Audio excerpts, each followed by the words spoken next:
Well, at ease, paratroopers, and welcome back to the Enduring Mindset podcast. I'm your host, retired Army Staff Sergeant Kevin Kidder. Here in season one, the podcast is called The Invisible Veteran, the same title of my forthcoming book, which focuses on reclaiming identity, purpose, and connection after service. The book is scheduled for release in late May. This week's guest is Rich Mulder. Rich is a West Point graduate, former Army officer, entrepreneur, and now a coach dedicated to helping veterans and high performers navigate recovery, identity, and personal transformation. In this conversation, we go far beyond resumes and accomplishments. We talk about what happens when the structure that once defined you disappears and how you can rebuild that from the inside out. We discuss leadership, alcohol and sobriety, the transition out of the military, internal versus external control, and the courage it takes to confront the parts of ourselves we usually avoid. Rich also shares his experience with plant medicine based healing and the importance of integration, accountability, and faith. This is an honest, vulnerable, and deeply human conversation about what it really means to come home to yourself. Here's my conversation with Rich. Let's get into it. All right, dude, Rich, thank you so much for coming on the podcast, man. It's a true pleasure to have you here. Thanks, brother. I appreciate being here, man. I'm excited to see what comes up tonight. Yeah, me too. For listeners, Rich and I are co-acquainted through my wife, Caitlin. They went to high school together, and then Rich later went to join the army, which we will let him tell his story. We don't need my ugly voice doing it. But you and I linked up on a video chat just about a year ago, and I just remember the vibes were really good. You're really smart, intelligent, and you're passionate about helping veterans. And I think Caitlin reached out a few weeks ago and was like, "Hey, Kevin's doing this. Are you interested?"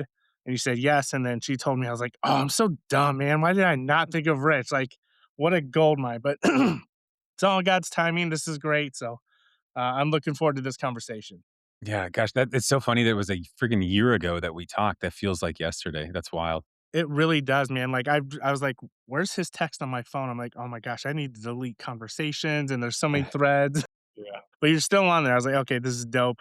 I love it." As I do with all the guests, and we talked about it just a moment off camera. About last April, I got the chance to go to a conference, and the first breakout session of the conference was hosted by Brett Ledbetter and Ashley Adamson, and it was the power of asking better questions. And at the end, Brett, who's a mental performance coach, he's worked with Paige Beckers, Caitlin Clark. Um, he got a chance to plug his new book, 365 Questions to Get to Know Yourself and Your Team Better. And I loved what he talked about, which was we have a client, rather than asking the mundane, you know, mile wide, inch thick questions, he wanted a book that would create at least one honest, unscripted answer with his clients. And so I've done that. And you get the biggest doozy of them all because this doesn't isn't like really introspective. But I love it. I think it's a great one. I love all of his questions. Are you ready? Let's do it. We'll see. All right. So like most of his, they are two parts. The first part is what are signs that someone is insecure in a romantic relationship? What are signs?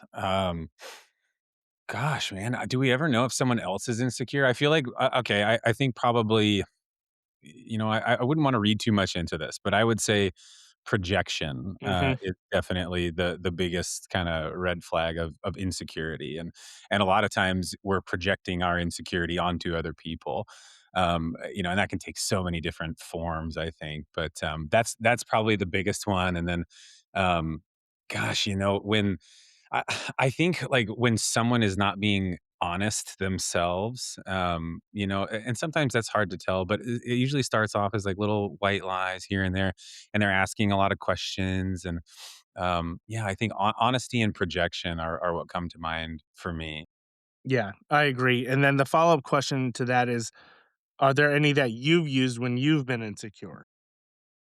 Yeah, I think, it's funny, I heard a long time ago, it's like when someone kind of responds to questions with, righteous anger, that's usually a sign of dysregulation, first of all, but Mm. it's a sign that they're hiding something either from themselves or from you. And I've certainly been guilty of that in the past, when I've been hiding, shady things that I was doing in relationships when I was younger. And I'm certain we'll get into kind of talk about alcohol and my struggles with it during and after service. But that quick trigger response, like heightened nervous system, and without being to stay kind of on the level or like in the pocket, whatever you want to call it. That's definitely been something that I've noticed has really decreased with just putting the work in myself. I love that. And ladies and gentlemen, buckle up because this is going to be awesome.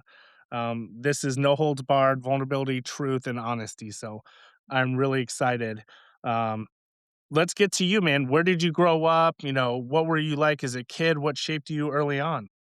Yeah, gosh. So I was born in Canada. I was born in Newmarket, Ontario, Canada, and moved to Arizona when I was very young. So I think I was 4. And, I always tell people my dad was kind of the picture of the American dream, honestly. We moved his whole family out of country. I can't imagine the amount of just balls that it takes to do that. Right. Thinking back, and I didn't realize it until I was, much older, just the strength that takes to make a decision like that and to stick with it. But we moved to Arizona when I was young, and I grew up in a place called Prescott, Arizona.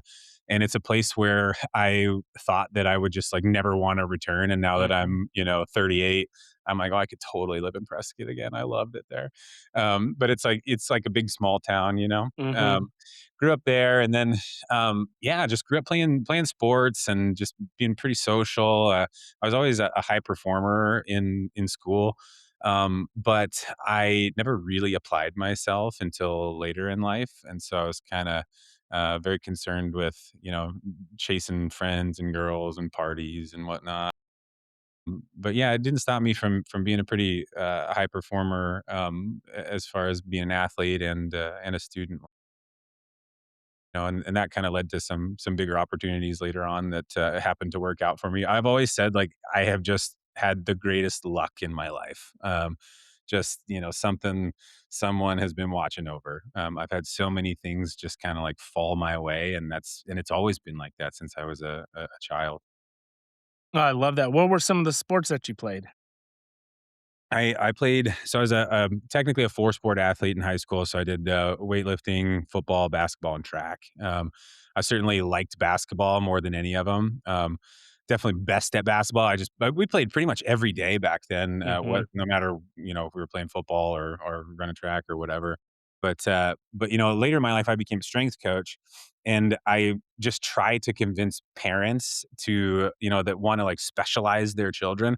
I'm like, please don't do this. Like, let them run track.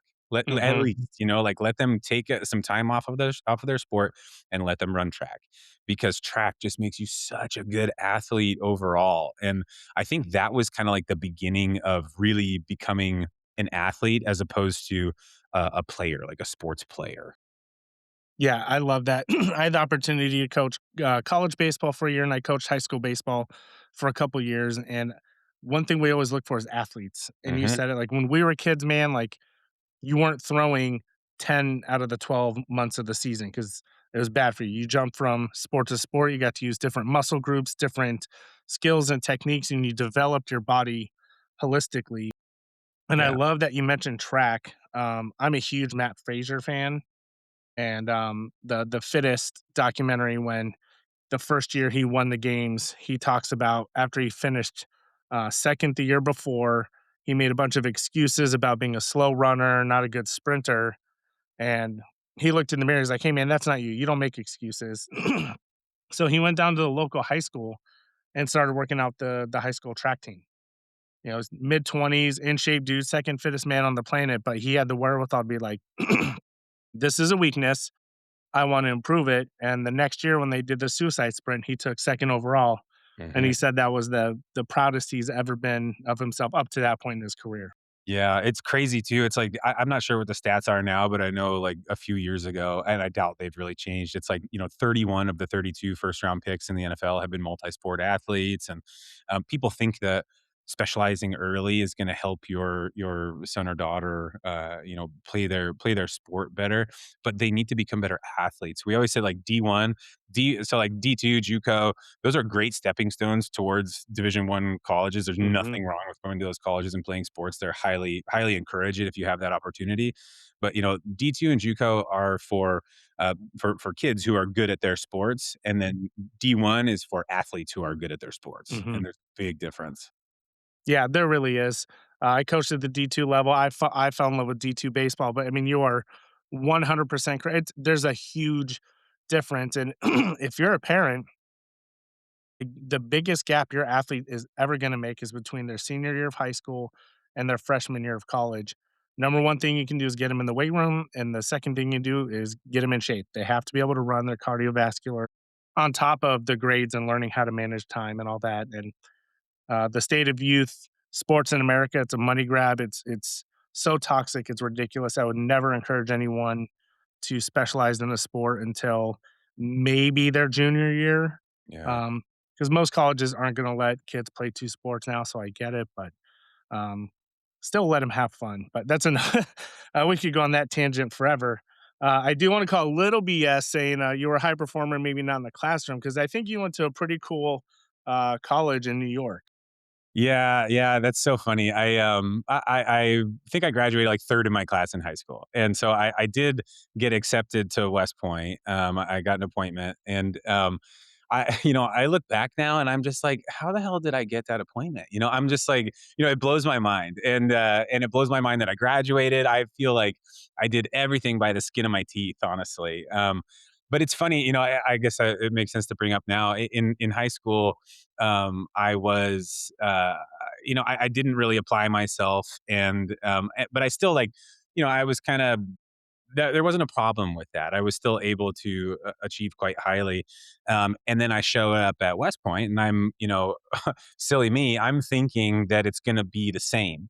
And I get there, and I am just this cocky 17-year-old. And I learned very quickly that not only was I a small fish in a big pond now, I was like the smallest fish in a very, very big Mm. pond. And so I was like everyone there. It was in better shape. They were smarter. They knew how to work harder. They were more attractive. They had like all of the qualities. It was just crazy how small I felt when I showed up there. And that's exactly what I needed, honestly, at that point. I love that. Funny story. I don't remember what duty station it was, but Lieutenant Mott, he was a ring knocker, like total West Point guy, and we used to give him so much shit, man. You ask him, "Where'd you go to college?"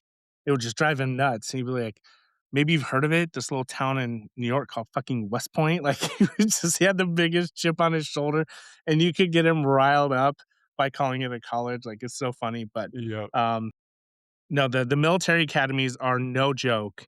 Um, the rigmarole that you have to go through to get accepted is unbelievable, and then the performance, the mental and physical and emotional strength you have to complete all 4 years and graduate is unparalleled anywhere else. And I read a book called Grit by Angela Duckworth, and she talks about because she was interested and she wanted to like who are these kids that make it through, because I think it's something well over 50% of freshmen their first year, they're home by Christmas, they're done. There's no physical, socio-economic, nothing. The one factor that everybody had was grit, resiliency, tenacity, and coming from Prescott, a smaller town in Arizona, in a totally different world. uh, did you find that you had to be resilient and demonstrate grit? Yeah, I mean, I didn't even know how true that was, at the time. Looking back now, I can see kind of all these qualities that I've demonstrated over the years, and kind of how they all played out. Hindsight's 2020. But at the time, I had no clue what I was getting myself into. I knew nothing about the military. Hmm. 9/11 happened, and after 9/11, I was like, I'm going. No matter what, like that really shifted my focus to like, I want to go defend this country, whatever that looks like. And my parents were the ones that kind of slowed me down, and they're like, okay, well, like let's explore your options and see, what's available, what's out there. I didn't even know about the military academies until we started looking into it. And I got accepted to a summer program there and went as a rising junior, I believe. And I forget how long we spent there, probably like a week or 10 days or something. And I just fell in love with the campus and just the tradition and the people that I found there. I was just enamored with it. It was unbelievable how beautiful the whole experience was. And I was like, I have to go to school here. I have to figure this out. And then I got there, and that first day was just a insane blur, like they shave your head and you're marching around, and it's a brand new, brainwashing experiment that's going on there. And it's just like, holy shit, I am in a place that I do not understand. And, we're making our bed, and it's just this huge, huge whirlwind. And I remember at night, I was so clueless that the doors are slamming in the barracks hallway the first night, and I'm like, oh my gosh, someone's slamming doors, like what's going on? And then I hear taps playing. I don't even know what taps is. I'm like, is someone playing a freaking bugle in the hallway? Like, what's going on? I had no clue about any of it. I was so out of my depth. But it in a way, it was so exciting. It was so exciting. And I think, like, one of my strongest qualities that I've kind of realized is resilience is certainly part of it, but it's curiosity. Mm. And my curiosity has just served me so, so well all throughout my life. And just staying curious about every single moment. And that includes being afraid, and that includes being excited, and all of those things. And it includes being, resilient enough. Um, I think when I start to kind of break down resiliency, I think it looks so different for every single person. And, for me, that resiliency was partially performative because I wanted to show up. I wanted to be the best. I had been conditioned to be the best by my parents and by the experience I had playing sports and growing up. And I had such a drive for perfection. Um, and I learned later in my life, that led to a lot of really difficult things for me too. But that was just part of it, right? Because then there's like these other qualities that were kind of innate for me, this curiosity and um, just excitement, honestly, and ability to find humor in things. And I think it all kind of combined into this development of grit. I love that word. Development of grit that was just tested over and over and over again for those 4 years, and then for the 5 years after, and now today, and uh, I look at a lot of service members and people that have kind of been there, done that, got the T-shirt, and that resilience is just such a factor that you have to earn. It's not an innate thing that is built in anyone. Like, you have to earn it all the time. And so, yeah, I would totally agree that the service academies are just they're a whole nother animal at that age, in particular. Yeah. Yeah, I love that because I'm thinking back to my own experience in basic, and you're there for a few months, maybe 5 if you do one station unit training.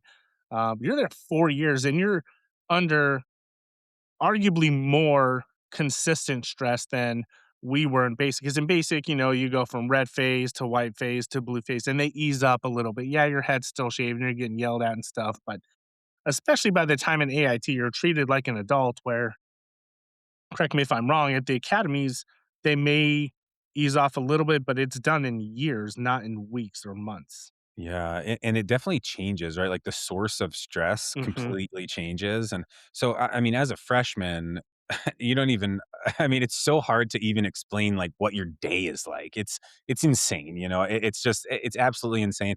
And, oh, by the way, at any time, so you've got all of these classes that are really challenging, like, Mhm. academics at West Point are insane.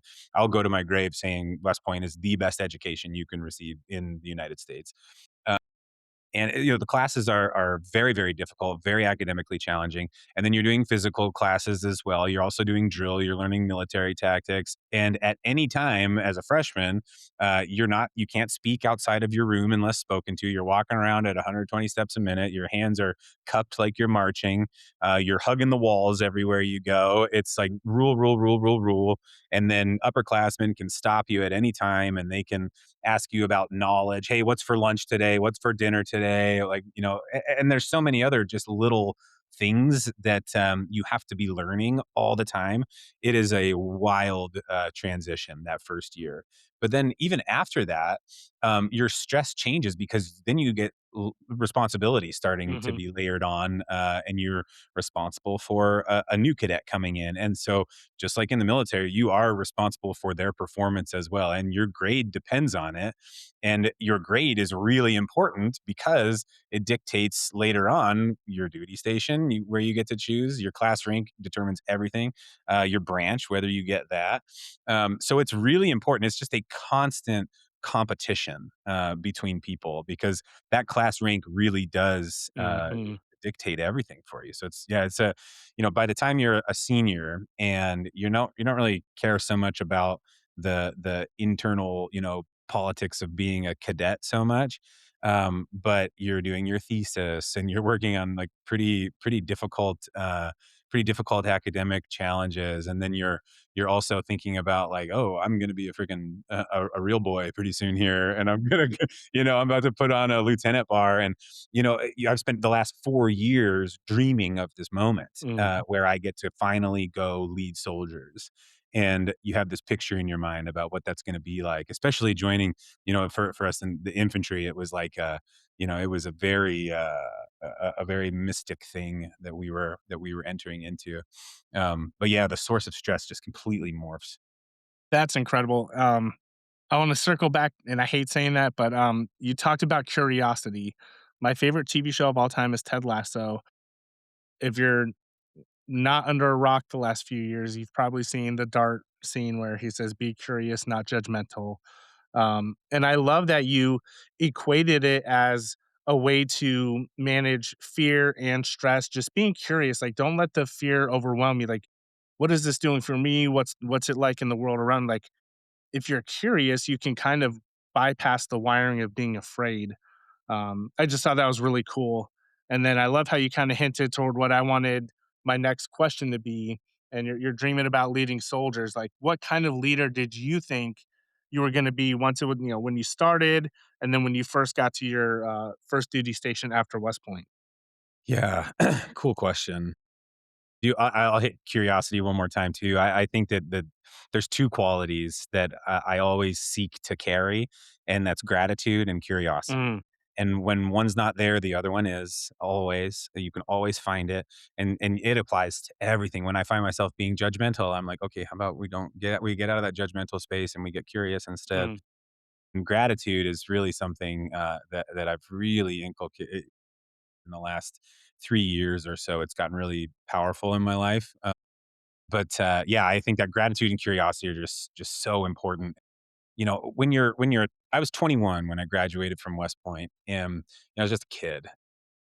The things that we ask of, you know, kids in their early 20s to go do is just Right. it's remarkable.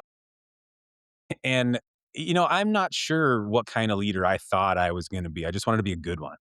And I thought that I liked fighting. I liked doing that. I liked being a man's man and doing the cool guy stuff. That's why I joined the dick measuring contest of the infantry. I was ready to go anytime. Like, whip it out, let's go, boys. And it was a really interesting time, especially to look back on now Mm, because my head is just so different now than it was. It is so less egoic now. But at the time, my entire world depended on these egoic structures that I had been building about what a good leader was. And beneath all of that, there was certainly the true me, right? That's always been there, kind of trying to burst out of these structures that I had built. And that's a person who just cares deeply for people. And I don't think I ever could have communicated that at the time, Mm, but that is who I am, and that's who I always have been, despite some of my actions to the contrary, probably. But yeah, when I got put in front of soldiers, it was like very obvious. Like I could give a shit about the mission right. most of the time. It's like I just want to take care of these boys. Like that's what I want to do always, and I want to go out drinking with them, and I want to go smoke them in the morning and beat them. And I want to make them happy. I want to make them love me because I Mhm. love them. And it was, very, very true. I mean, I've never been better at anything in my life than being a platoon leader. Wow. And I think that was because I truly did love my soldiers. I really did. Yeah, that exudes from you, and I remember, before you and I linked up last year, Caitlin, when she would talk about it, that's what she said, just you had this genuine, authentic vibe of just wanting to help people, and I can't wait till we get into your work and talk about what you're doing. And when you talked about gratitude, it reminded me, I think Tony Robbins is probably the most recent famous person talking about it, but it's impossible to be grateful and anxious at the same time.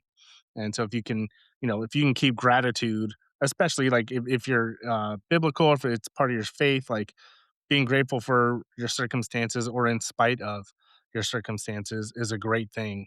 And man, uh, I bet you pissed your boys off every morning. No one wants to have their LT beat them in PT. Like that's such a Well, slap in the face, especially when LT comes in smelling like vodka and I'm right? still beating because we were all out on the town the night before.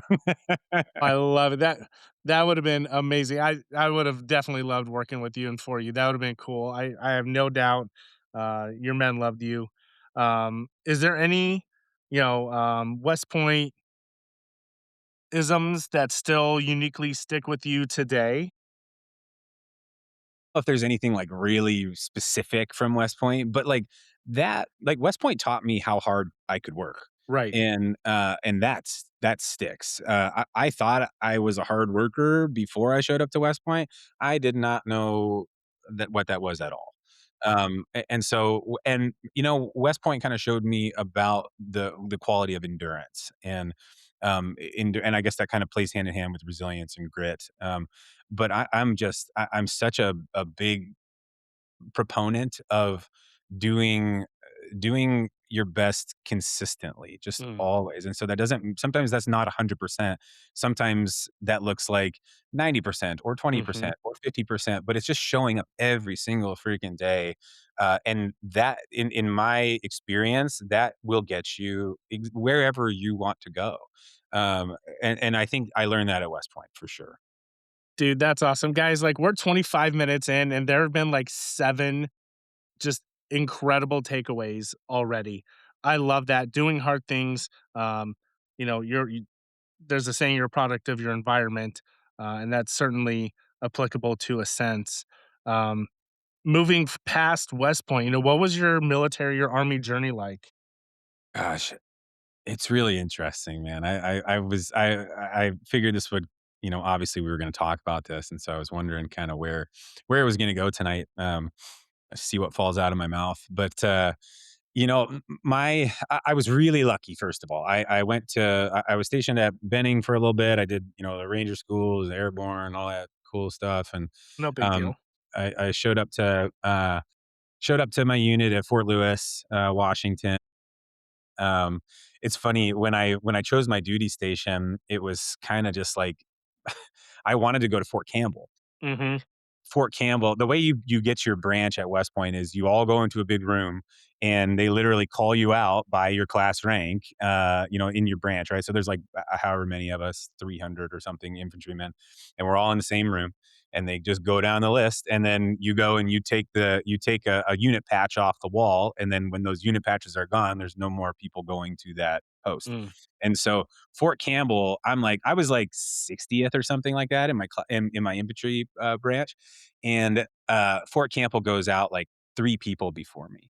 And mm. I'm like, "Oh, shit," and I'm that guy that they warn you not to be. They're like, have a second." And I'm such an idiot. Like, so I go, I'm like, oh my God, what am I going to do? And I look over at my buddy Dan, and he's chosen Fort Lewis before me.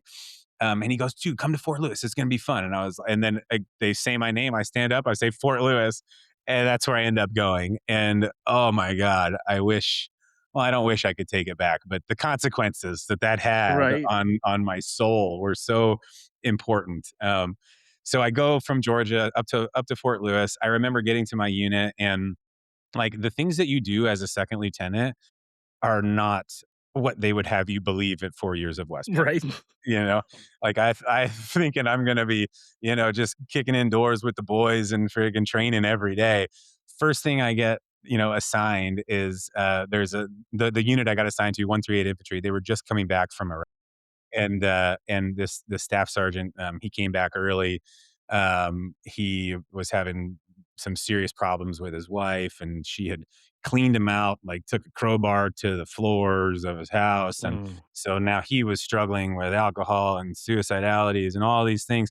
And they give him to a freaking 22-year-old second lieutenant to kind of escort around base and do these things. And I'll never forget, man. Like he shows up, and I meet him, and he just tab checks me, and he just goes, "Well, at least you're not some tabless monkey."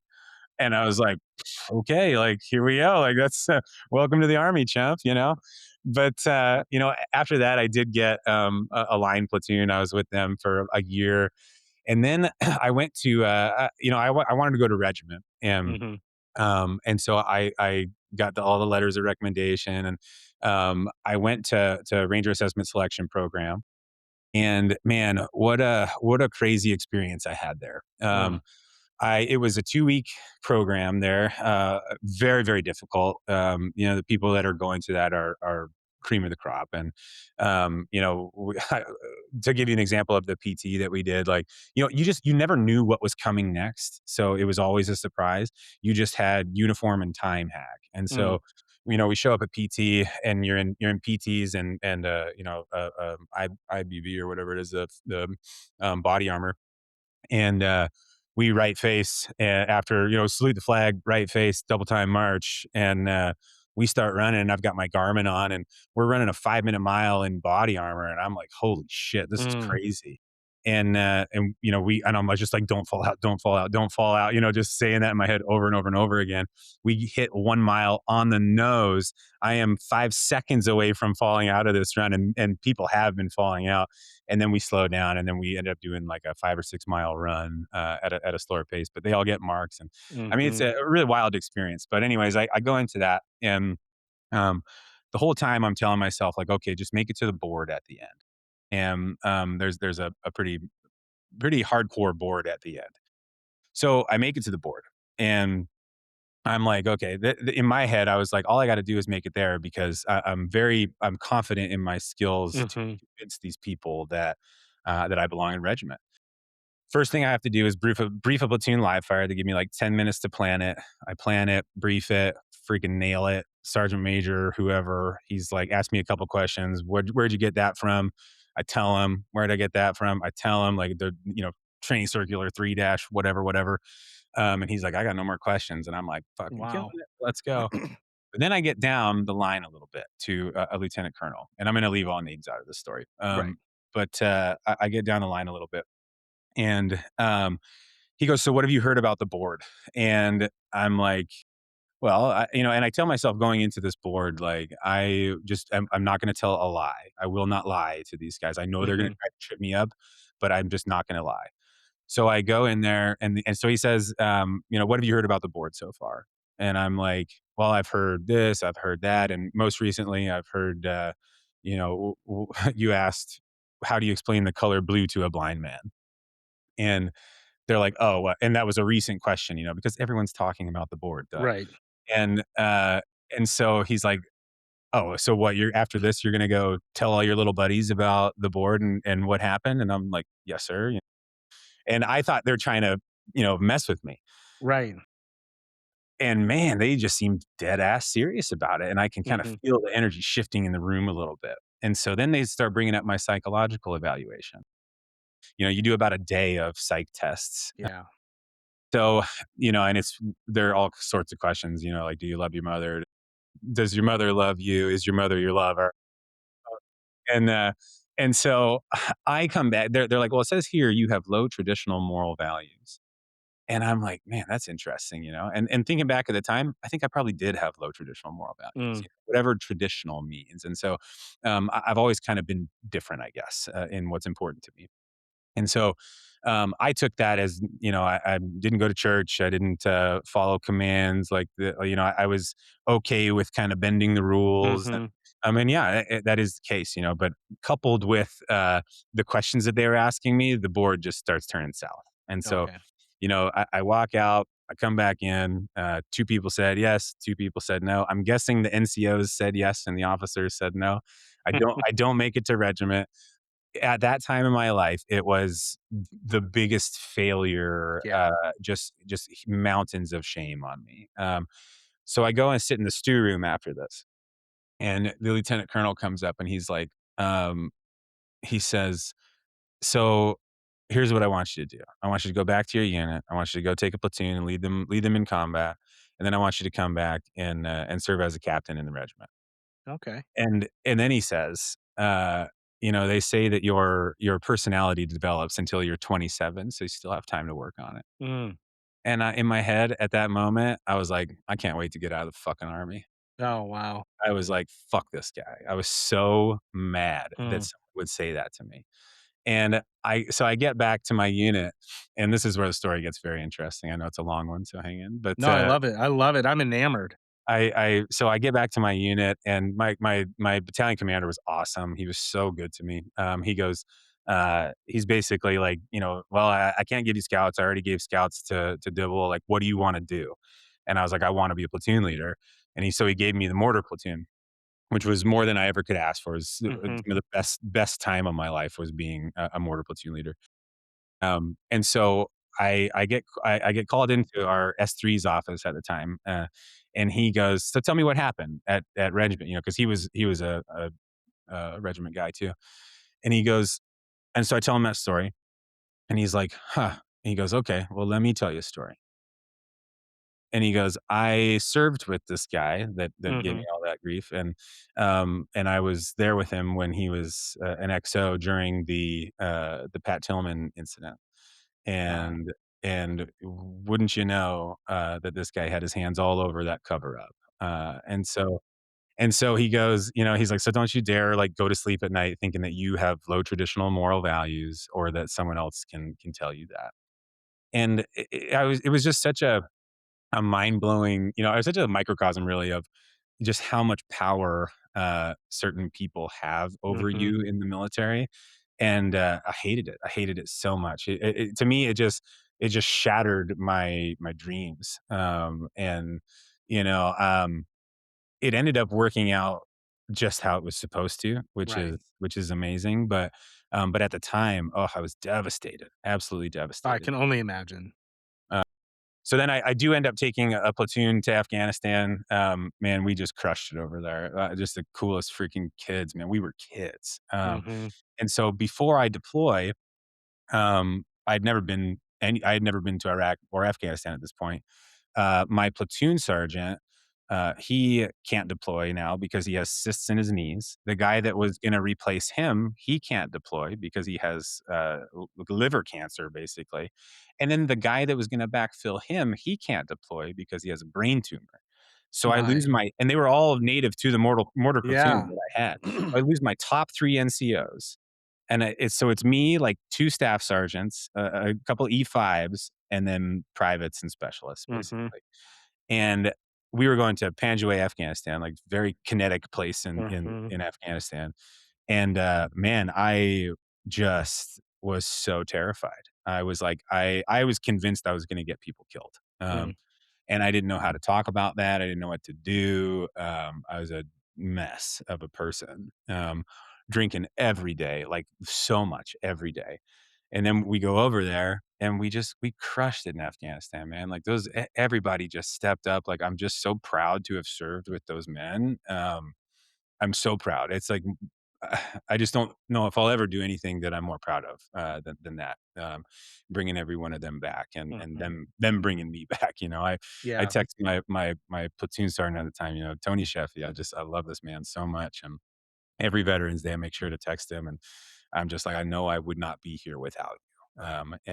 You know, and he says the same to me, and it's just, it's a really special thing that, that I'll always have. Uh, you know, and so I got back and then they moved me to the 3 shop, and I wanted to kill myself and everyone, literally. So, yeah, that was the story, man. That was my time kind of in a nutshell. That's crazy, and it's beautiful, man. I love hearing you talk about your experience with your men. You can hear it in the tone of your voice. I can see your face right now, and you can see just the admiration come through in your eyes when you speak about them. And that's phenomenal. And that's the care and love and respect we have for each other in uniform. Man, Ranger tabbed going for the scroll. Yeah, I was at Lewis, my first duty station. I was still there when the incident with Pat Tillman happened, and then of course you being from Arizona, that hits a lot closer. Living in Phoenix right now, it's everywhere. But yeah, that was a really tough time.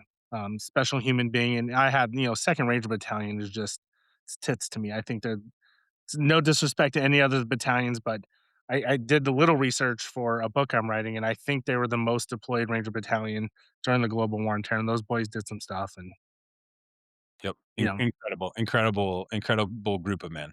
yeah, Yeah, incredible. yeah. Yeah. Um, so you hinted on it, the fear you had of losing someone and not living up to your responsibilities as their officer.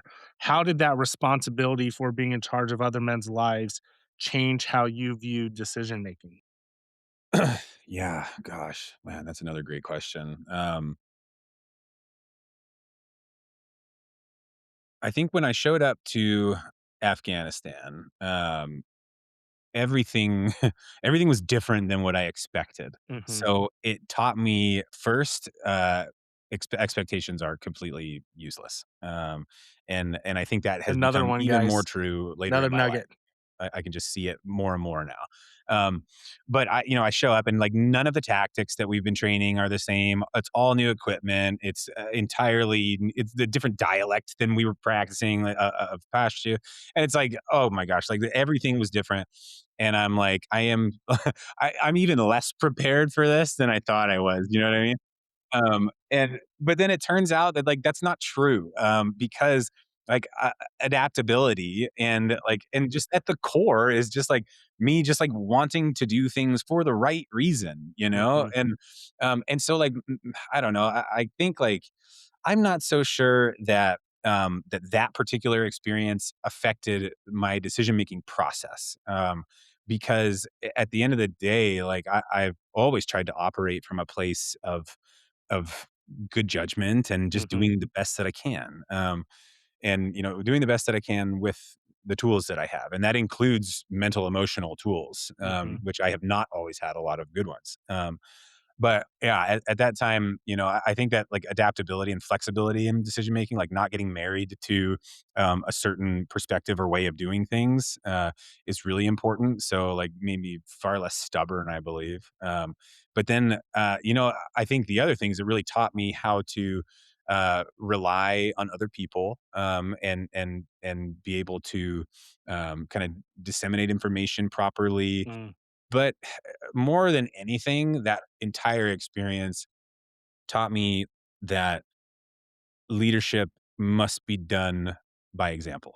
mm, Period. I think that's probably the one universal concept that applies to leadership everywhere in everything that you do. You must lead by example. And you don't have to be the best, you don't have to be the smartest, the fastest, the strongest. You just have to lead from the front. And that means facing your fears. mm. And that means being honest about them too, especially with yourself. Yeah, I love that. My pastor and life coach, Pete, we got into integrity, I'd say April last year, and I gave him the army definition, doing the right thing when no one's looking. He's like, yeah, that's good. But he's like, what about holding yourself accountable? What about being honest and truthful to yourself? And I loved that he brought it from that lens because it really made me change because everything else was external. Well, if I look good to other people, then I'm having a time. Well, no, not really. If you can't look at your face in the mirror, and I love that. And I don't want to oversimplify this. You didn't make. I think you said that your decision making process didn't change. Maybe it reaffirmed the simple things that you knew about your moral compass. Do things for the right reason, and you don't have to get super crazy and fancy with schematics and graphic. Like, just do what's right. And this is what I believe to be right and truthful, and I'm going to make decisions based on. Yeah, yeah. I mean, and I think you really nailed it with approaching things from an external lens versus an internal one. And Mhm. man, I think that we operate from such a place of ego and fear in the army or in the military in general. Mhm. Everything is based on external situation. And so you're constantly evaluating what's this person thinking? What's this person thinking of me? What are they, what can they see on me? Even when you walk into a room, it's like, is there a thread hanging off of my uniform improperly? Mhm. Or like all of these like external things. It's just a constant tick, tick, tick, tick, tick of your mind, like just chatter, chatter, chatter all the time. And I think that is it's a very helpful tool to have sometimes, especially when you're deployed overseas. Mm. Because I'll tell you what, man, like we ran a mission, Operation Winter Road, and we played security for an engineer battalion who was building a road through the heart of Taliban country. And it was a crazy op. Like all of us were like, this is so stupid. Like, why are we doing this? Like, we're gonna lose people for no reason. This is insane. Um, we honestly like our battalion crushed. It was awesome. We really nailed it. But in that process, you know, we were going in and out of a fob or out of a cop's parole, uh, in and out of a cop. I don't know how many times a day, many, many times a day, like Mm. definitely double digits. And so this is a place where the previous unit had been hit with an RPG, literally RPG to the back of a Mat V, like right after they left the gates of the Mm. cop. And so I was like very aware that that was something that could happen. And so I came up with like a little football playbook and I would call out different plays. And so we would look different every single time that we Mm. came out of the water. And it was like I was like, "You're never gonna know what I'm doing because I'm gonna keep you guessing all the time." And, there's some other funny stories maybe we'll get into later, but that was a it you know, I was constantly aware of what other people were trying to think about me and what I looked like, Mhm. and I wanted to look like you didn't wanna mess with me. Yeah. And so it's very important. And so I think that really is helpful in some ways. But when we take it to extremes and it's just like we can't shut that chatter off and we can't learn to turn the volume down on it, man, I think it can be so detrimental, especially post service. Yeah, and I definitely wanna pull that thread when we get there. I love the playbook that you talked about. When I went to Iraq the second time, I took over the tac squad, from a very competent and well-respected staff sergeant who had just picked up 7. And he gave me his playbook and everything was football calls, and I loved it. It was super easy to remember. You punt for this, peel for that, and same thing. You want to be a hard target. You want to look hard to kill, and you want to be unpredictable. Mhm. Complacency kills. They tell us that all the time, but it really does, and you can apply that to so many aspects of your life. Um, at what point did you start to realize, hey, I'm probably not gonna do this much more than my 4 or 5 years, and you knew it was kinda time to leave the army. Yeah, certainly after that experience at RASP, I made my mind up and I never looked back. Okay. And it was funny, like, a couple. I remember my brigade commander being like, "Oh, there's no jobs on the outside," and trying to tell me, like, talk me off the ledge a little bit. But in his defense, he didn't try that hard, so Right. he really believed that he was just trying to do what he was supposed to, maybe. But yeah, I never looked back after that, man. I was like, I am definitely getting out. I don't know what I'm gonna do, but I cannot do this. Maybe that would have been different if I would have been, with soldiers always. I always say that like if the active duty military would have been like West Point, Mhm. then I would have stayed in for a career if they would have had me. But it really wasn't. It was very, very different. That brings up some great points in my brain. The officer versus enlisted side. As an officer, if you're lucky, you'll get two opportunities to lead soldiers. Once as the platoon leader, and once as a company commander. Because making it to lieutenant colonel above is just very difficult. But the enlisted side, you could be a specialist team leader, which doesn't count towards leadership time. You can be a buck sergeant in a team leader slot. You can do a couple teams. You can be squad leader a couple times. You can be a platoon sergeant. You're not removed from the equation until you either get sent to battalion for some ops time, or really after your time as a first sergeant's gone. You always find a way to be in the mix, and I think, um, obviously, when you're in it, officers have it easy and this and that. Having been removed, I am so lucky that I spent 17 of my 20 years in leadership positions. It was unbelievable. I loved it. It's what kept me in. Um, I think it was funny you said your brigade commander didn't try that hard. When I got out, I was going to go Michigan State Police. I was in the academy. I was going through a divorce. I couldn't sleep at night. I'd sleep maybe an hour, hour and a half. And after 10 days, I was just like, okay, this is not what I want to be. I don't want to be a police officer. I don't want to be unsure if I'm going to make it home from shift for my kids. I don't want to have to get a babysitter. And conversely, they tried everything to keep me from resigning. They gave me a pen with no ink to sign the paperwork. It took me 2 hours to leave the academy, and I was dead set on it. And I woke up the next morning with no regrets, and that was cool. But man, the probably next 8, 10 hours, I was like, man, did I just like throw my entire life away? So it's funny. We've just had like I'm nobody compared to you and your mental skills and things you've done. Um, I wouldn't say that. but with what it's just so funny, a man of your caliber and talents and leadership to even just look back and say, I don't think my brigade commander tried that hard. And I love when people in the military try to tell you what the civilian world's going to be like. Mhm, mhm. Guys, it's the blind leading the blind. They have no clue. I'm 5 years out. I'm starting to get a clue, Yeah. but yeah, that's I horrible. thought it was so funny. One of my leaders told me, we were talking and they were talking about like the consequences of an OER in the civilian world. And now I'm like, no one knows what an OER is. Like no one's ever going to look at that. Like, what are you talking about, man? It's just so silly. And it's just, I mean, you talk about just like looking at life through a friggin' straw. My And, God. Yeah, that is what a great way to put it. people who have been in the military are Mm. doing that, and they become so the cognitive bias in the military is just in it's unreal. I mean, how they think the world works when they have really been in this manipulated bubble for a very long time. And this doesn't apply to everyone, obviously, but it does seem to be pretty par for the course. It's really really wild some of the things that people believe. Oh yeah, I mean I drink that Kool Aid hard, man. When I was building my resumes, I had all my NCOERs, and I'm telling people like, I don't care, like, Yeah, cool, man. I was like, yeah. oh, dude, this sucks. Yeah. Yeah, but I mean, and it's really interesting, right? Because how could you not? How could you not care, Right. right? Like you have that is your experience, your conditioning, like everything.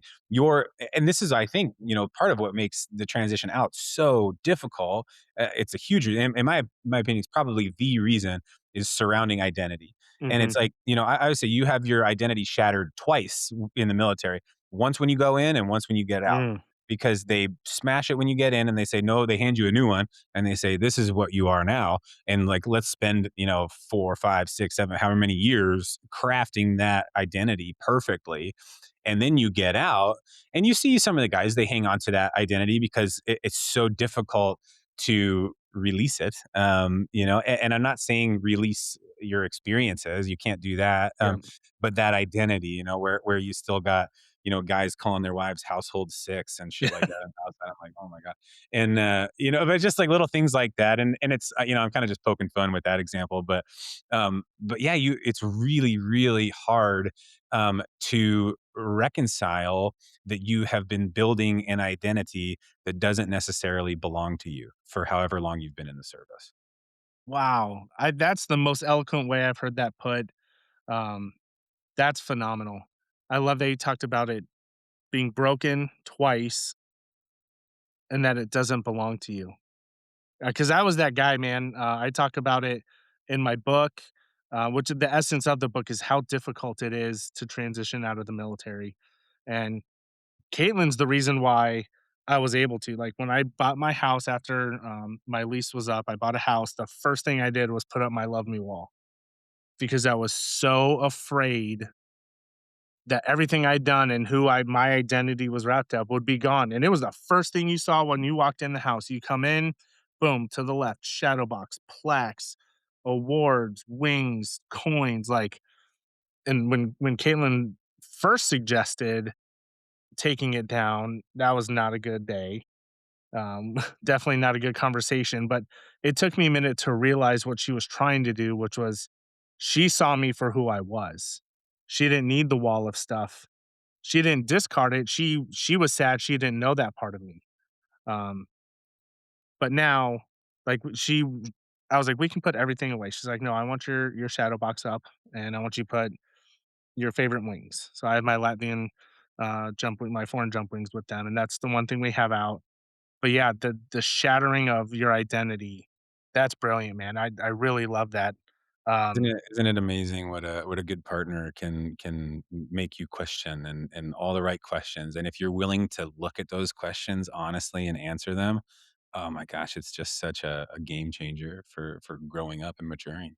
it really is, and I've said it before, I'll say it again, outside of, putting your faith in something, the person that you choose to spend your life with is the most important decision you will make. And I'm eternally grateful and blessed. And Caitlin, I love you. And Barb, thanks for lending her to me. But was there anything that was difficult for you with the transition? Like I know you said you were ready to get out. You made the decision after RASP. Was transition easy or did you struggle? I struggled mightily, and, oh gosh, yeah, I think this'll probably be like the meat of, hopefully what we can talk about Yeah. because, I just see it happening over and over and over again now, and there are programs and organizations and people out there that have been through what people are still going through today because the military is going to chew you up and spit you out. That's what it's going to do, and that's not to discourage anyone from wanting to join. If you want to, then I do think there is a bit of like initiation in a young man's life in particular that is really important to kind of figure out who you are. But just doing something with such physicality is one way to do that. But it is going to chew you up and spit you out. And that's exactly how I felt. And I was not a person that didn't have any resources. I was a West Point graduate. I was at a Bronze Star. I had a very good track record and a good head on my shoulders. I knew I couldn't sit behind a desk Mm, basically.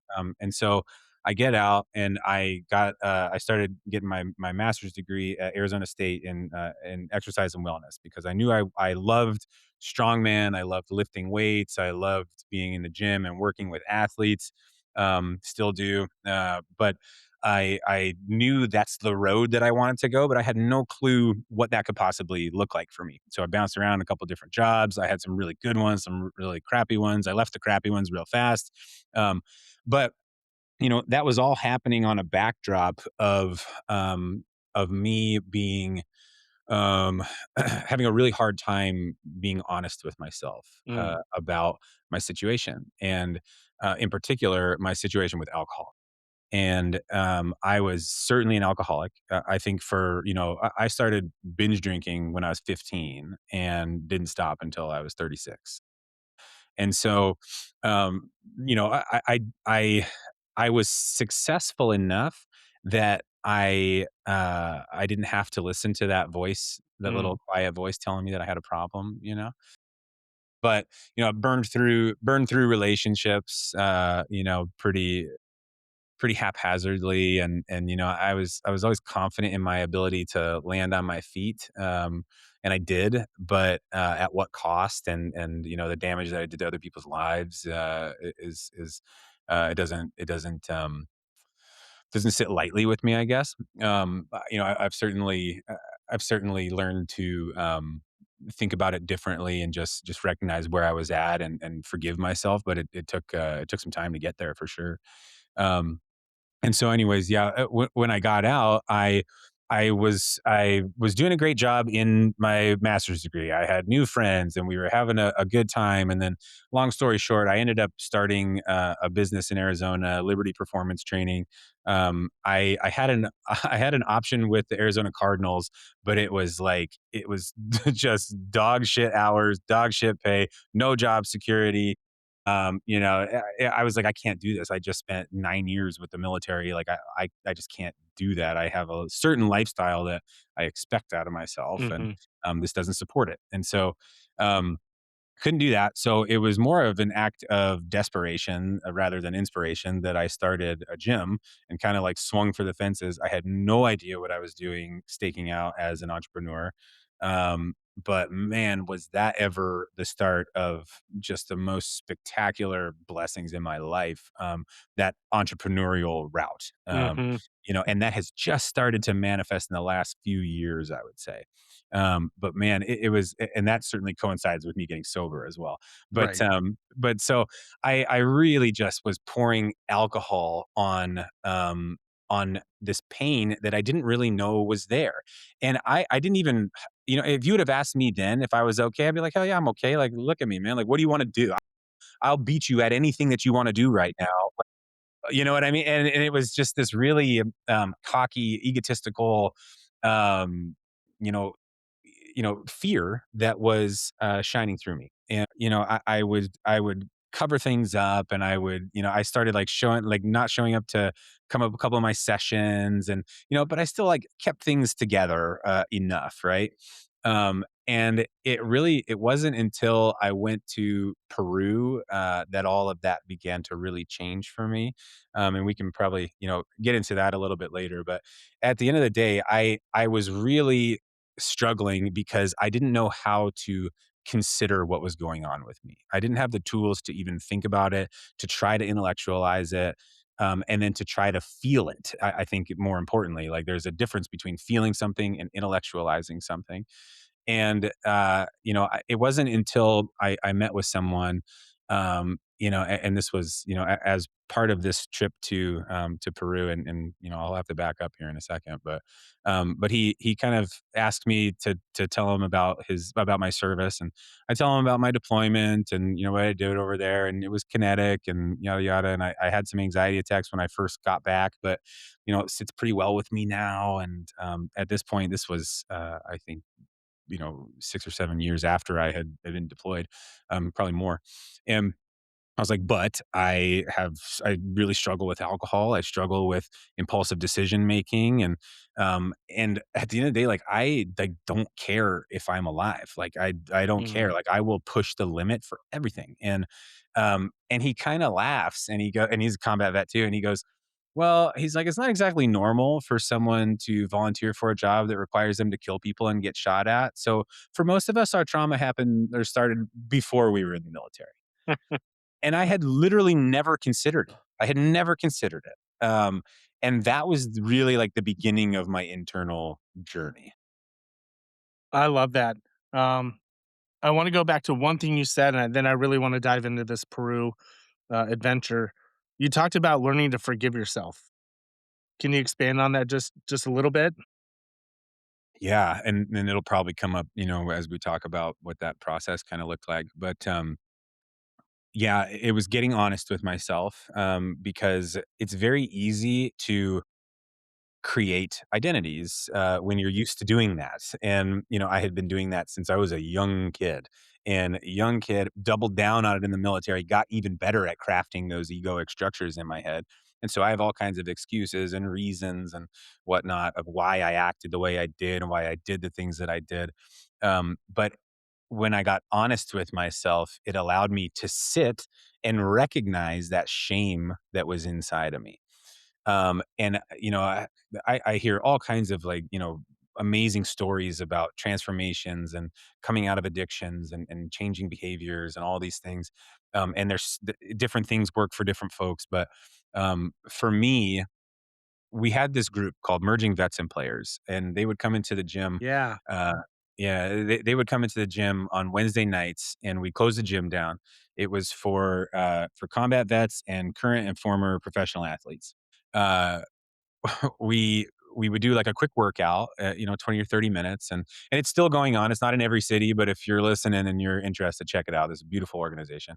We would do like 20 or 30-minute workout, and then we would have this huddle. We call it the huddle, and this is the first container that I experienced that was a safe enough place um, for these grown, hardened men and women to talk about what was going on in their lives. And people were talking about very intense sexual trauma that they had experienced. They were talking about addiction problems, emotional control problems, triggers, all of these things that were relatively new for me to talk about.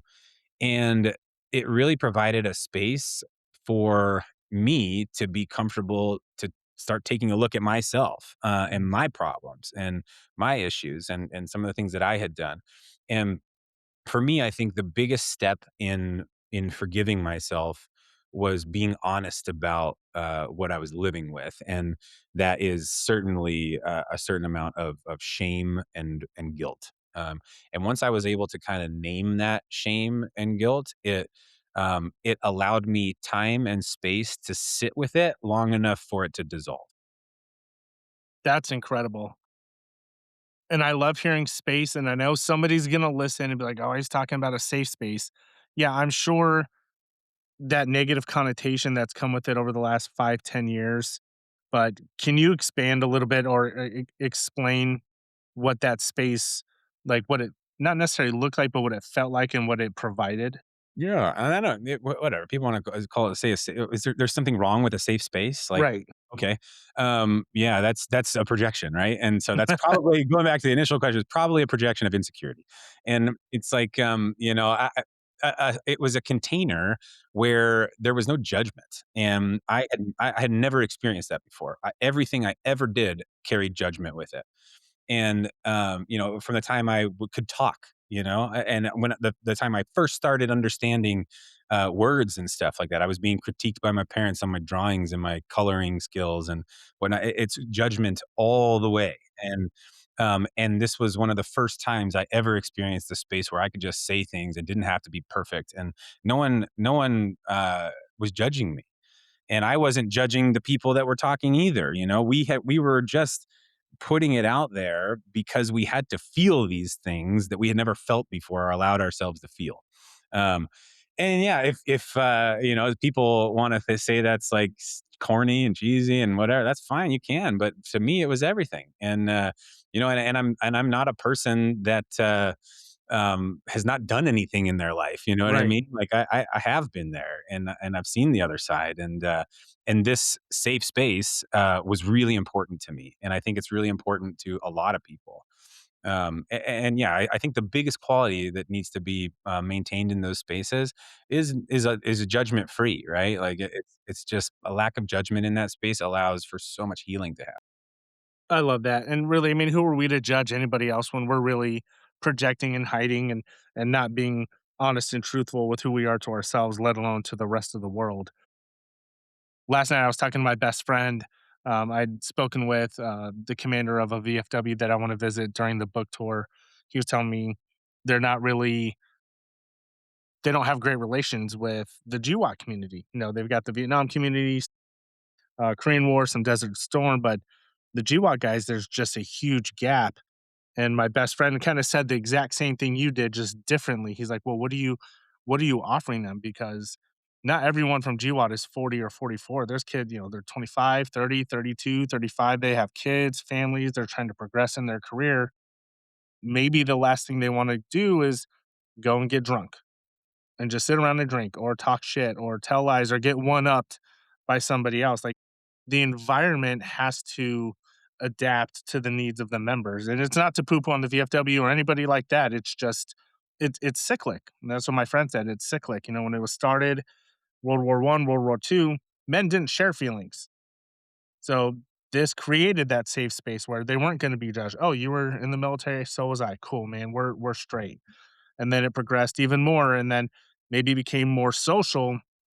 And as men of society who, as you definitely described, like we don't have the same environment as everybody else, having put that uniform on, and especially if you went into harm's way, they weren't going to show their feelings, but at least being around somebody provided a safe environment for an hour. And say what you want, I mean that's what men did. They didn't go home right away. They went and they drank and they hung out with the dudes, and then they went home, decompress, whatever. We can psychoanalyze all that, but I think we've gotten healthier as a generation, um, and as a military with healthy coping mechanisms. We're not anywhere we need to be, but that gap definitely needs to close. And I love that you stand on business 10 toes in.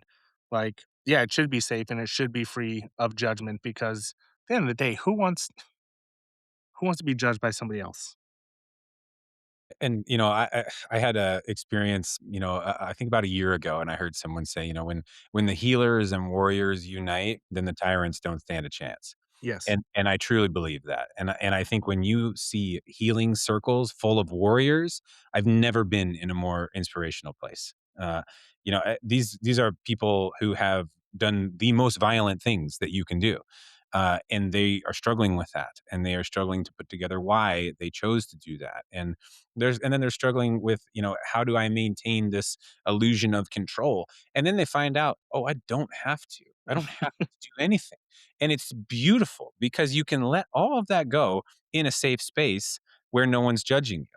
And you can remember who you are at the core of all of this, because you put on a uniform, yeah, okay, like that's fine. You put on a uniform for a little bit, you go to work as an accountant, okay, you're an accountant for a little bit, you have a family, okay, but who are you at the core of it all, right? And that's Mhm. what we've lost touch with, over our lives. And I think there are so many amazing things happening in the world, and a lot of times we get so hyper focused on what's in front of us, and it's scary. So I can see why, and it's hard not to be mad at some of these things that are happening and everything. But when you slow down and you just provide love, like if your main focus is providing love, showing up with love in or the real world and on social media and on wherever, right? Like if you are just providing love and whatever that looks like for you, right? Then gosh, imagine how good the world would be, right? Like if we just if we just showed up. And that's what these containers are. They're just people that showed up. I love that. Can we go back to Peru now? I think we might be on the pathway with the containers and the groups and the villages of warriors and healers, and it sounds like maybe that all converged in Peru.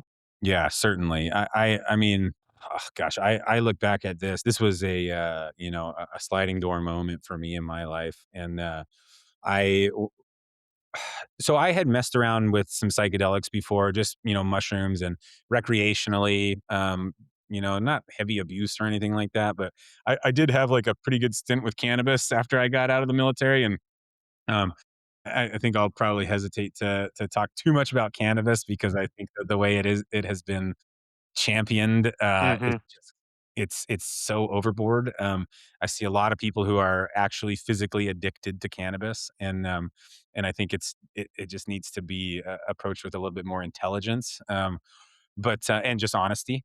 But, so I had a stint with cannabis, I would mess around with some mushrooms and everything, um, but my head coach at the time, one of my very good friends now, John Erickson, he sends me this link to a organization called Heroic Hearts Project, and he goes, "You ever hear of this? This seems like it might be up your alley." And so I look at it and I apply to go to a retreat in Peru and do ayahuasca in the Amazon jungle, with a group of veterans. And when I applied for this, I had no clue what to expect. And I think anyone that has never done a powerful psychedelic, you can read as much as you want about it. Um, there is no experience but yours, your own. And Mhm. you can certainly do some things to set yourself up for success and intention setting and all of that, which is very important.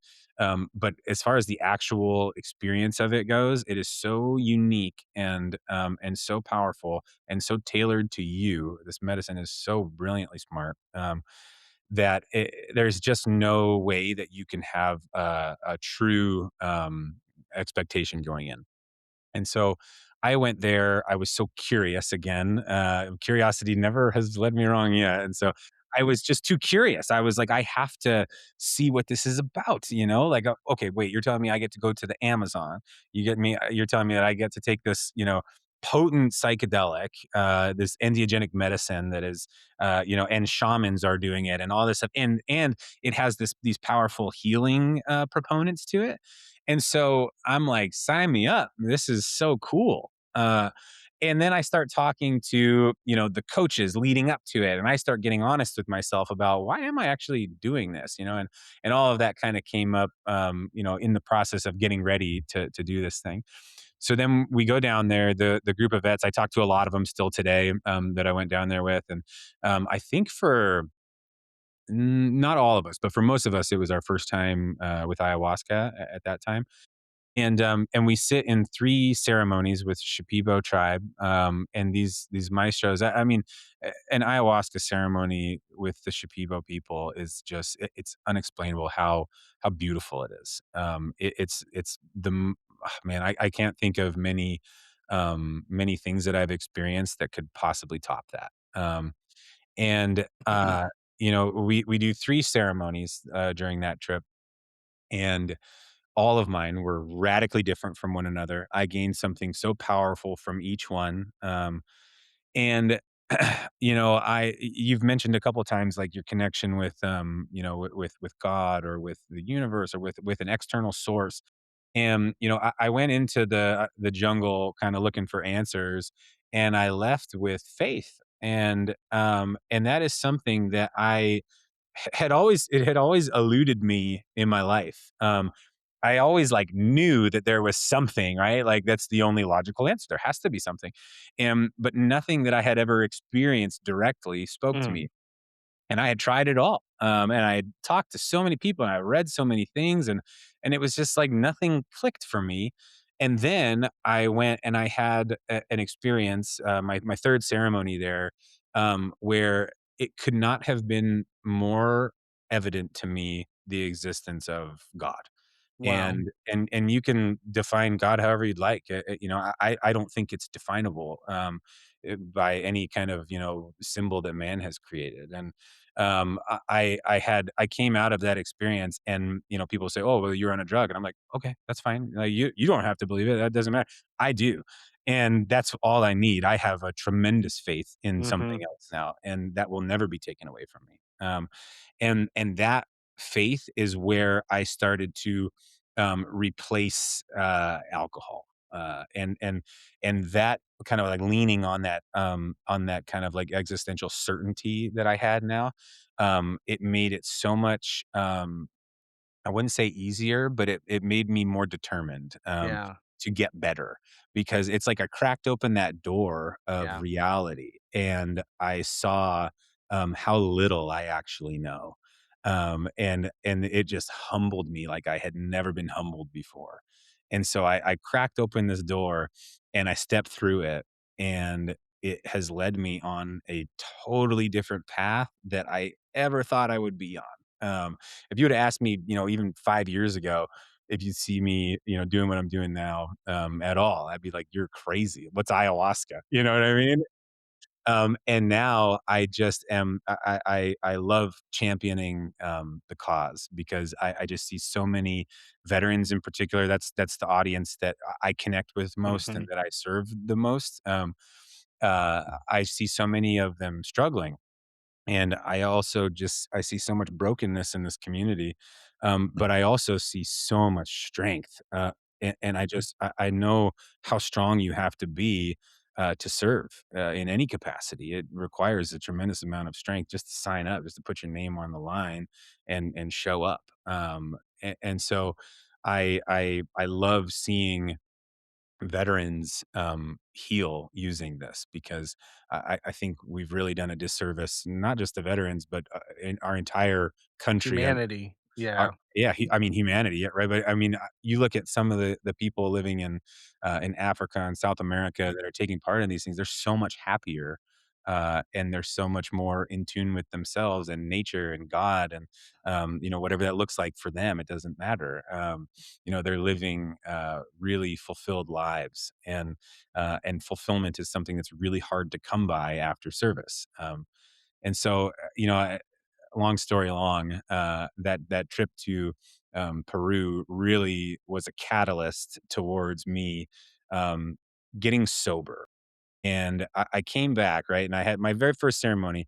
I had this theme was like temperance, and Mm. the word temperance just over and over and over.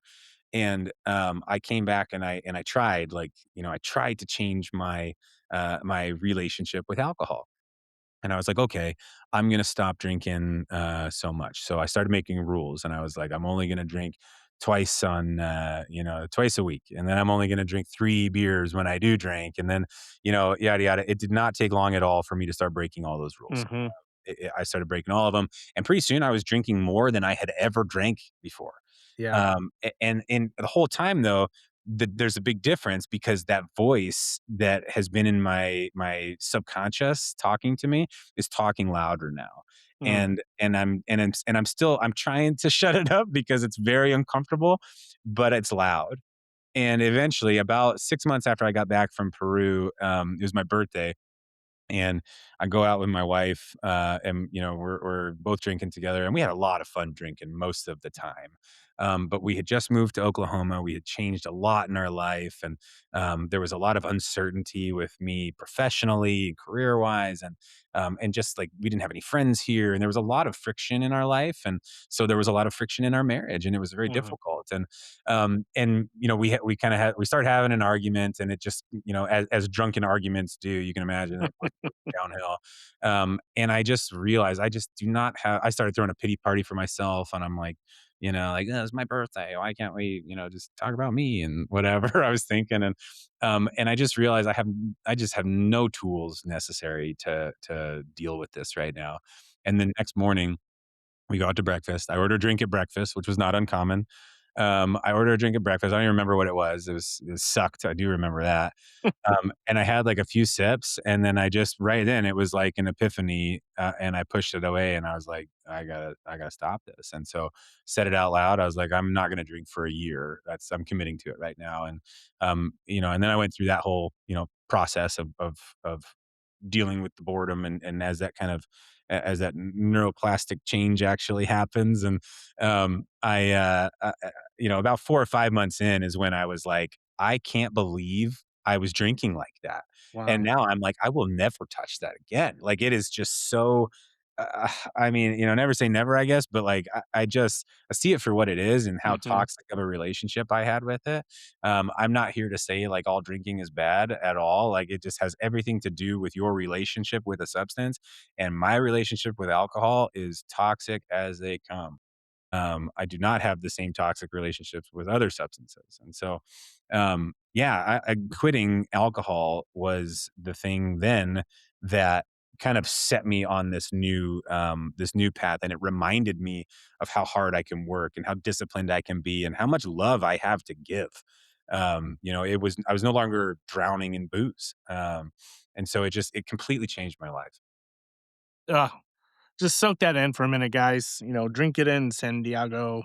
That's just incredible. You didn't see Aaron Rodgers down there, did you? No, When but I would love to, man. I was like, I watched Enigma and I was like, I like this guy so much. He's such an interesting character, right? And God, there's so much uncertainty in the plant medicine space. And there's different camps. There's like ibogaine and ayahuasca Mhm. and psilocybin and MDMA and 5-MeO DMT and like all these different things. Um, and it's like, uh, just be humble, humble, humble, humble all the time. And the stuff you see, I am God and I'm all that and all this stuff. Like, it's just like, just everybody, just calm down, just calm down. And all of that comes from not integrating after the Mhm. fact. And I think that is probably the biggest thing we're going to struggle with in the United States, because you've got legislation starting to be pushed through because the efficacy of this stuff is just undeniable. Right. whether it's psilocybin or ayahuasca or ibogaine, like the clinical trials that have started and the not so clinical trials that have already been run. I mean, the efficacy rate is like 90% of healing anxiety, depression, PTSD, complex PTSD, and suicidal ideations. And it's like, show me any other modality that can do that. It doesn't Mm, exist. And I believe that it's because you are shown a connection with something that is so beyond yourself. It wakes you up again, and it lets you, it lets you connect with the idea that this is important, what we're doing here. Um, but what it does actually is it's actually, increasing not actually, I shouldn't say actually. What it's doing scientifically speaking, I guess, is it's increasing neuroplasticity in your brain and allowing for real change to take place if you choose. mm, And so like that integration period afterward is so frigging important. And it doesn't mean that you have to do it right out of the gate. It just means that you have to try because I tell people it's like it's like if you have a behavior like alcohol or something, any behavior, right, that you want to change, smoking, porn, masturbation, whatever it is that you're doing, that you would like to change. It's like you've been going down a snowbank in a sled over and over and over mhm, and over again. And so there's like this path in the snow that is pretty carved out. And when you take part in some of these medicines and you increase that neuroplasticity and that neurogenesis in your brain, what you're doing is like a fresh snowfall. yeah. And so now you get to move the sled over if you want and if you try. And if you move the sled over and you do new things, you're going to start a new path. But if you go in that same path, you're just going to, ingrain it even deeper. And so, I think this integration piece is going to be really interesting. It's such a complex subject and it's fascinating. It's the most fascinating thing I've come across in my adult life. There's the indigenous rights that need to be looked at. There's the ceremonial process, which is really important to get right and to Mhm. respect. There's the access to this stuff, which inevitably leads to some sort of abuse of really all kinds of substances. Cannabis is a perfect example. And there's so many of these pieces of this really complex equation that we have to solve in order to help people. And I really think we can, because I've seen it happen on a small scale. And if we have, people that are committed and passionate about taking care of this process, not just the substance, but the set and the setting and the care for people that are doing it and where it came from, then I really am excited for what it can do for this Western mindset. Yeah, I totally agree. I love when you talk about the neuroplasticity. Um, when I first met with my life coach, I think the second session we talked about neural pathways, and he explained it very similar. He talked about a path in the grass. Um, and in the military, that's a big no-no, right? You don't walk on the grass. And it was the same thing, planting seeds and reseeding the pathways so the neural pathway changes or improves. So I love that, and the snow is even probably an even better way to picture it. And you've mentioned passion, and I see the passion coming out of you. What path are you on now? What are you doing now? What are you building? Yeah, so I started Apricus Coaching Initiative, and that was a direct response actually to a lot of things. I guess it wasn't so direct, but my experience in Peru really changed my mindset on how effective coaching can be. I did not think that I did not think that I could do it over a screen. I was always like a hands-on person Mhm. in the gym and in the fitness world and working with athletes and. But I had quite a bit of success with my coach in that process, and then I got certified as a psychedelic transformational recovery coach and integration coach through an organization called Being True to You. And some of the people in that organization were just so wonderful. I mean, the level of empathy and the question asking and just the true like attention that they were paying, and I was like, oh my gosh, like you can absolutely have an effect using technology across the screen. And I was like, perfect, because I never want to get tied to a brick and mortar ever Mhm. again as an entrepreneur. That is, it just it's so restrictive in my experience, and so especially that gym environment was very hands on, I'll say. And so I was like, this is awesome. And so I started Apricus Coaching Initiative, with my main goal being to help people, particularly veterans, in preparation and integration from psychedelic experiences with plant medicine. And so that was part of it. That began to evolve very naturally into helping people outside the veteran community deal with anxiety and depression and PTSD and really just life in general, right? And so I was helping people kind of transform the way that they were looking at their problems, and I kind of changed that from an external locus of control to an internal locus of control. And I've had quite a bit of success with people.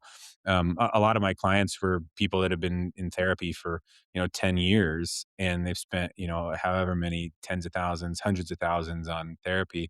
And, not to toot my own horn too much, but, they'll spend 5 or 6 months working with me and they're like, oh my gosh, like I'm just looking at things so differently now. And it's just about, getting honest, getting curious, and then reinforcing gratitude, which usually comes from your connection with a higher power. And and it really is pretty simple, but you just have to do it over and over and over again in order to encourage that neuroplasticity to take shape. And so that began to evolve as well. And I had a lot of people coming to me and asking me about how do I start a business?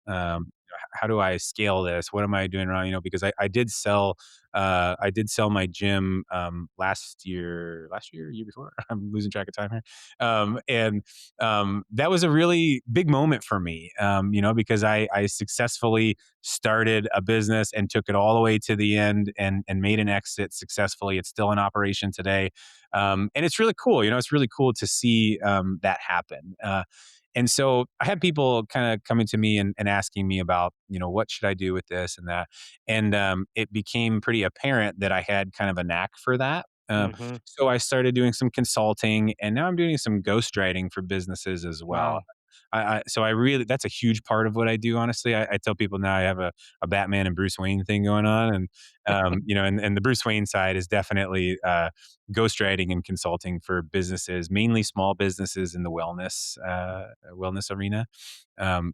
Especially in the wellness arena, you've got people that are so passionate and they love what they do. They want to help Hmm. people, and they don't have the time or the energy to learn about the funnels and learn Yeah. about writing and business writing and learning about having a landing page that leads people into an offer and having a strategic value ladder and all of these other things that make a business effective digitally. And so I like to do that for them, and then the best part is I get to do like a 6 month contract with them, and then I fix some stuff, I get things operating and running really well, and then I get to step away, and I get to help someone else. And so it's a really cool thing that I'm exploring with that too. I love it. And it goes way back to the beginning of the conversation where you talked about you just wanted to help people. And just to carry that from when you were a young kid going into West Point to being a young officer to combat veteran all the way to now. And I just love that that path has never changed. That's really inspiring.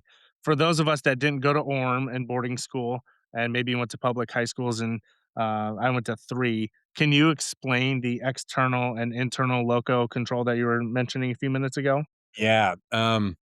Gosh. Okay. So I first read about this from a guy named Jason Stapleton, and so I'll just use the story that he told because it's a good one.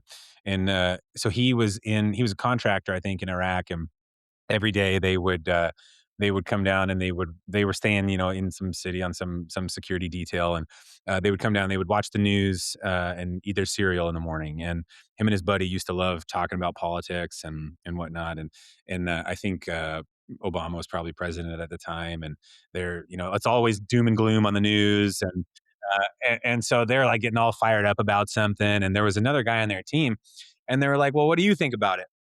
And he's like, what are you talking about? Whatever, And they're like, no, seriously, this affects all of us. Like, what do you think about it?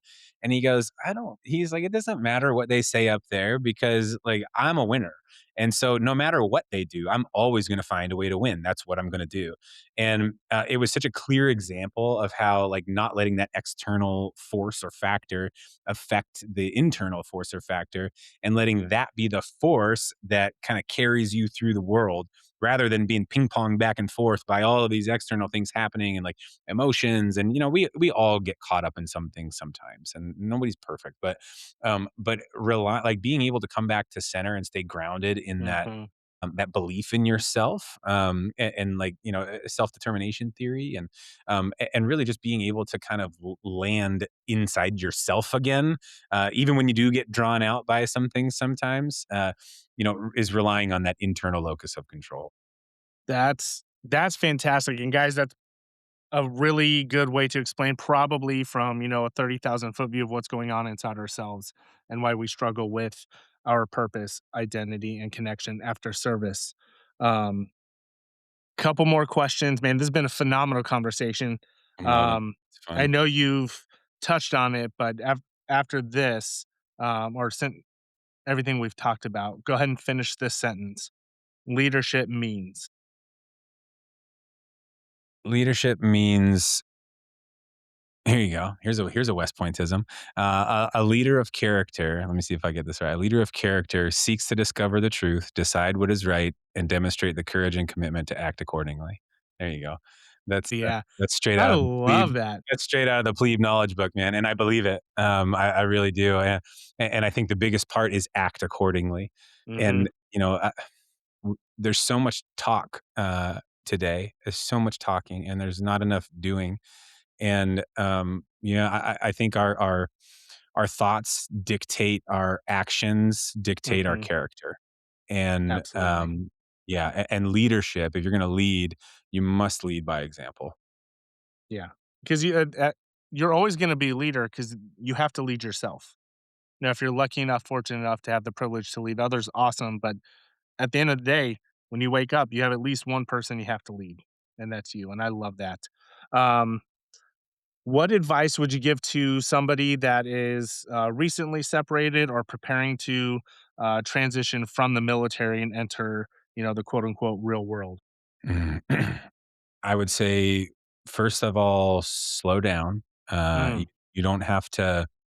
It feels like you have to sprint to the next destination, but you don't, and you're probably gonna have to learn that for yourself. You can try to take my word for it. I hope you do, but a lot of times we're like swimming so freaking hard, and even if you're a good swimmer, that's awesome. Still take a second and like camp out on a tree for a second and find the current that is going to take you further.